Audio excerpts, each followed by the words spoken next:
Assalamu alaikum everyone, welcome back to our channel, and in this video I am going to share with you a quick trick, and that is how you can add a WhatsApp button on your Facebook post.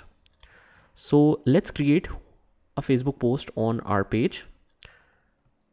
Let's paste the content. This is the content, and let's say if we want to add a picture with it.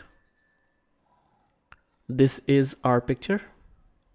Now, if we want to add a WhatsApp button with it, I'll go to the option add to your post. What I want to add further, I'll click on these three dots, and from here I can add get WhatsApp messages.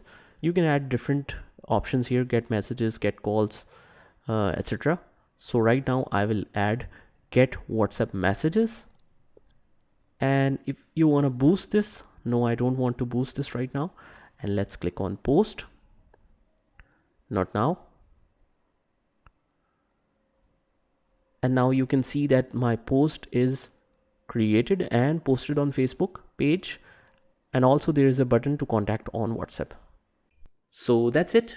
I hope you liked the video, and if you did, hit the like button, subscribe to our channel, and turn on the notification bell so that you can get notified of all the future videos. This is Saad signing off from today's video. Take care.